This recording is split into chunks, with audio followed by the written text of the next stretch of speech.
Good morning. Today is February 4th, 2025, and I just wanted to say something. I don't know where else to say it, but this is the place I'm choosing to say it. And YouTube is a place I've spent a lot of time. I'm not proud of all the time I've spent on YouTube, but some good things have come to me through it. I hope this is a good thing, but I just needed to say something today, and this is the place I want to say it. I wanted to make this video.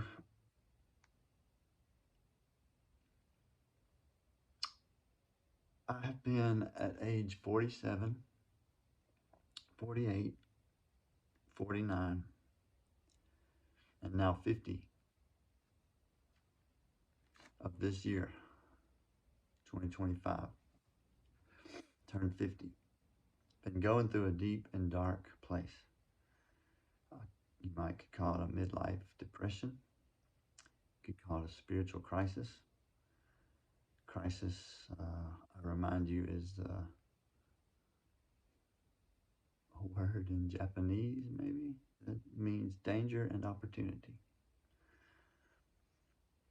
You could call it a stretch of deep hunger and longing. Call it whatever you want. I have tended to call it, perhaps in my heroic fashion, after what St. John of the Cross called the dark night of the soul. A dark night of the soul. My dark night of the soul. I haven't read his book, but St. John of the Cross, a 16th century monk from Spain,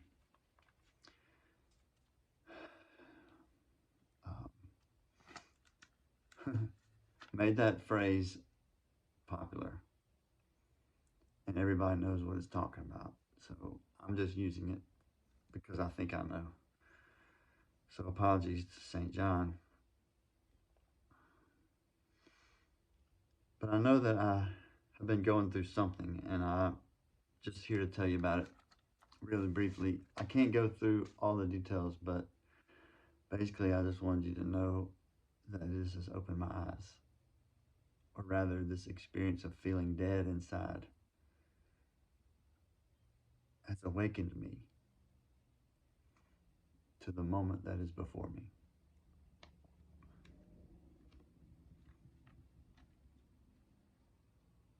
In 2017, I decided on October 31st that I would leave my career that I spent 2 decades in.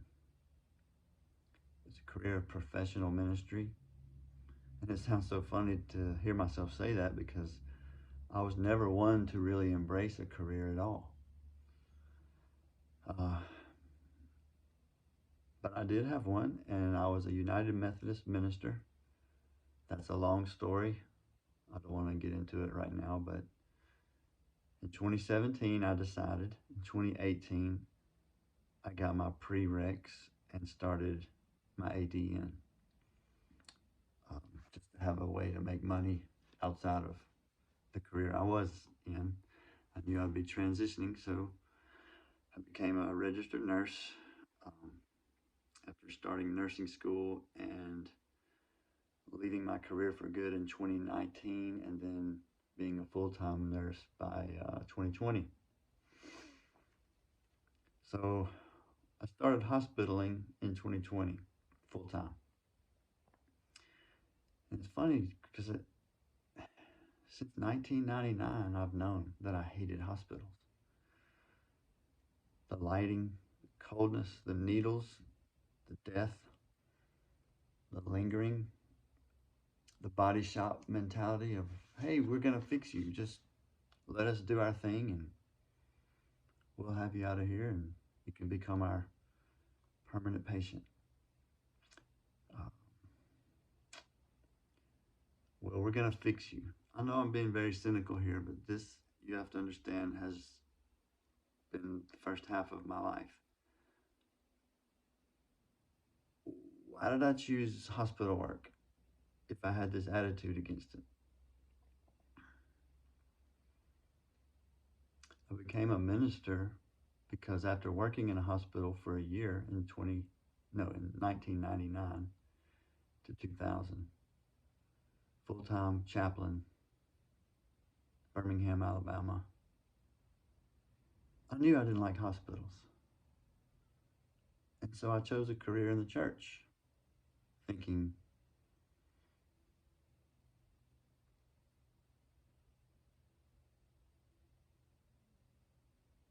at least it wouldn't be so cold and so institutional. And I was in smaller churches, and they didn't feel super institutional. They were very homey in some ways. So I made a good choice, but then I became a nurse. So from 2021 to 2019, no, to 2001 to 2019,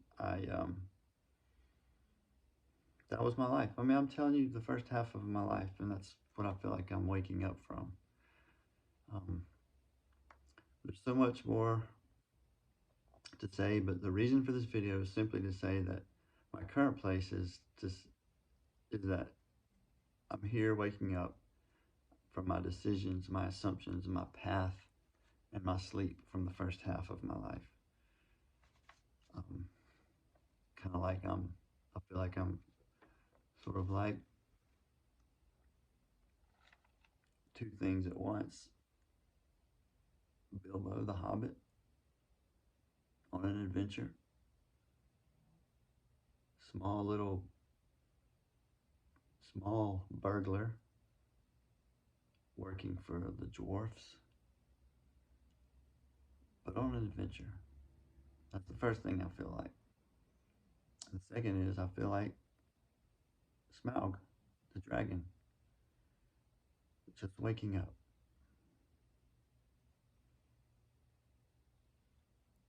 Bilbo's kicking around down there in the heart of the mountain, looking for the Arkenstone, the birthright of the dwarf king. And he awakens a dragon. I feel like that's me. I just remember that scene in the movie where there's hordes of gold piled up all around, and here comes Bilbo looking for a little. He's not sure what the Arkenstone is, but he knows it's in there somewhere, and they said he would know it if he saw it, and he doesn't see it. But someone there in the darkness hears him, and Bilbo awakens a dragon. And the dragon has been asleep for so many years. And the gold starts to shift.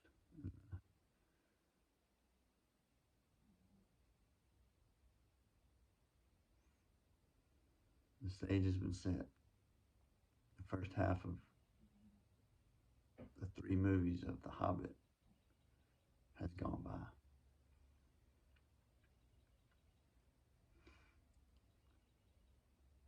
And then the eye opens, the eye of that dragon. And that's what I feel like I am right now. So the reason I feel this way, I guess, is I've turned 50. I've changed careers. I've had a stirring of longing. I don't know what to make of it. And the dark place that started proper in 2022 for sure was a very dark place of despair and indecision. And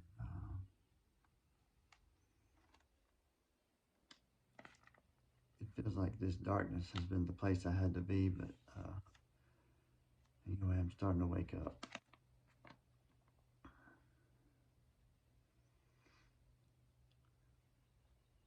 I've been asleep.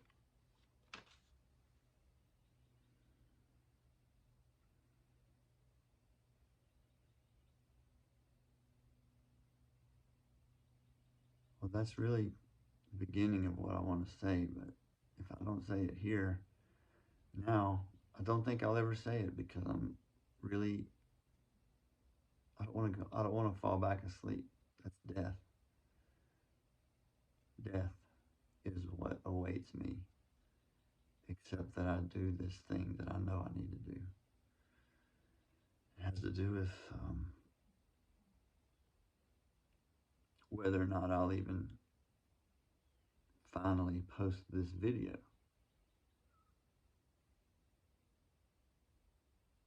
because the voices of doubt will tell you don't do that. Go back to sleep. Basically, I want to tell my story. I need to tell it to myself. I thought maybe it would help other people, some of you, somebody, to hear it. I'm waking up from the first half of my life,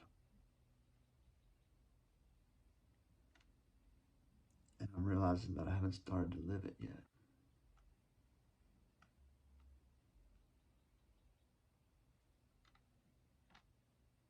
I have a lot of memories. Most of them are good. But I have a dull ache in my heart and my soul. That's been there since I was at least 7. And that dull ache turned into angst at age 19. Sheer angst over what I should do with my life. And by 24 years old, I had made a decision.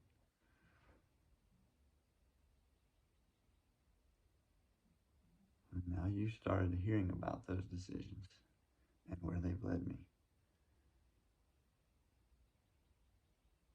I was burning my candle this morning in the darkness, in prayer. Not the prayer I'm supposed to be doing, which, as a religious person, and I am,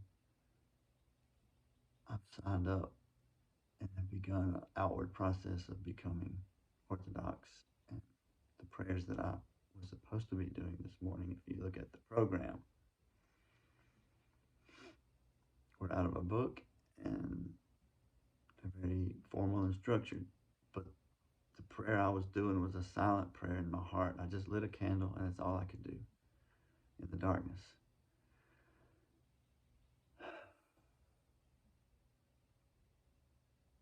And I've been through enough darkness to know that sometimes a candle is all you need.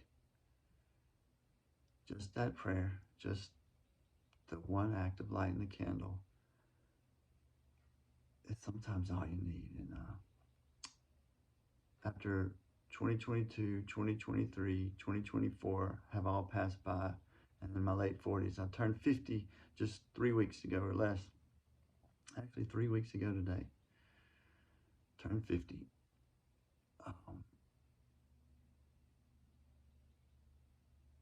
my my experience in becoming Orthodox was said standing in the liturgy, listening and paying attention. And my awakening has happened between Sundays and my catechumen classes, in preparing for my life confession, which I'll do today, later, to my priest. It's just a process where this Saturday, my wife and me, we've been married 28 years. We will both become Orthodox and be chrismated Saturday morning. That experience between Sundays is marked by theophany, or what we call it, as a Methodist preacher, we called it Epiphany, which was on January the 6th. That's the light from above. We celebrated the wise men who followed the star. One single star was all that they needed to lead them to salvation. And the liturgy I heard last month said, a star, we praise you. Actually, I heard this in December, Christmas Day.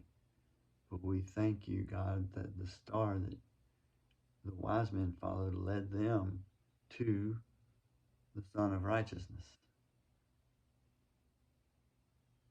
And so the light, the coming of the light at Epiphany on January 6th has led to Candlemas, which was this past Sunday. I got some candles blessed, my wife and me at the church. Candles blessed for Candlemas is the day they brought Christ, the baby, um, into the temple. And he became circumcised. And no, I'm not sure all the timing of the calendar is sometimes confusing for me, but he came to the temple, was presented after, what was it, the weeks of purification. That's what it was. Not, he was circumcised on the 8th day, Christ was, but the weeks of purification led to February 2nd, which we call Groundhog Day, but the church calls it Candlemas. Candlemas. One candle is all it takes to chase away the darkness.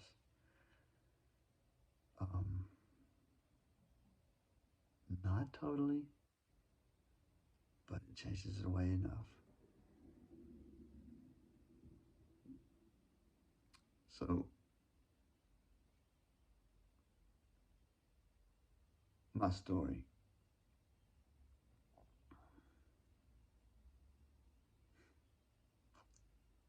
I've not yet begun to live it, but I've got a lot of memories, and I need to go back through them, and I need to get up from this place where I'm sitting and run. I want to run. I want to hide. I want to tear down the walls that hold me inside. I want to reach out and touch the flame where the streets have no name. I want to feel some light on my face. See the dust clouds disappear without a trace. I want to take shelter in the falling rain where the streets have no name.